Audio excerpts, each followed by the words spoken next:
একটা রাস্তা 50 মিটার ব্যাসার্ধে বাঁক নিয়েছে, ওই স্থানটা 5 মিটার চওড়া এবং এর ভিতরের কিনারা থেকে বাইরের কিনারাটা 0.5 মিটার উঁচু। সর্বোচ্চ কত বেগে ওই স্থানে নিরাপদে বাঁক নেওয়া সম্ভব? দেখো, এটা হচ্ছে প্রথম ম্যাথের উল্টাটা। তোমাকে কি কি বলা আছে? তোমাকে বলা আছে রাস্তা যেটা, সেটার বাইরের সাইডটা ভিতরের সাইডের চেয়ে কতটুকু উঁচু রে? 0.5 মিটার উঁচু। তার মানে এইচ এর মান হচ্ছে 0.5 মিটার। এবং দেখো রাস্তাটা 5 মিটার চওড়া, তার মানে রাস্তার যে প্রস্থ ডি সেইটা হচ্ছে 5 মিটার। যদি ব্যাংকিং কোণের মান থিটা হয়, তাহলে আমরা কি লিখতে পারি? Sine theta is equals to H by D. What? Sine theta is equals to H by D. H এর ভ্যালু কত? 0.5, ডি এর ভ্যালু কত? 5, মানে হচ্ছে 1/10। তাহলে এখান থেকে আমরা প্রথমে কি করব? থিটার মানটা বের করব। কেমনে?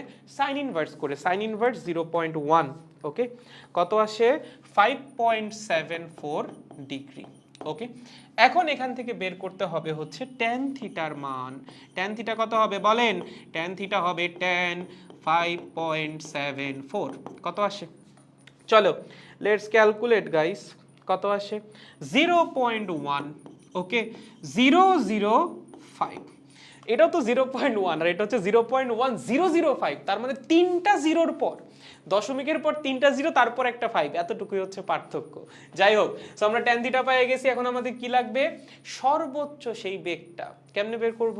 আমরা জানি tan theta is equals to v squared by r g. এই ভিটাই তো সর্বোচ্চ বেগ, তাই না? তাহলে ভি এর মান কত হবে? ভি হবে হচ্ছে রুট ওভার আর জি ট্যান থিটা।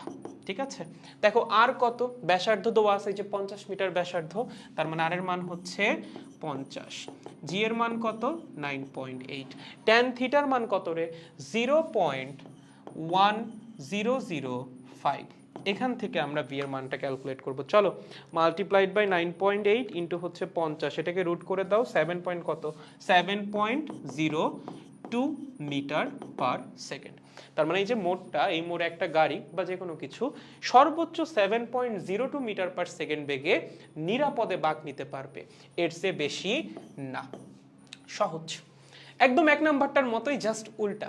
এক নম্বরে আমরা এই দিক থেকে শুরু করে ওই দিক গেছিলাম, এবার ওই দিক থেকে শুরু করে এই দিকে আসা লাগতেছে। যে কোনোটাই পরীক্ষায় আসতে পারে। এগুলো এইচএসসির জন্য কিন্তু খুব গুরুত্বপূর্ণ। হ্যাঁ, very very important for HSC. বুঝছো? গুড।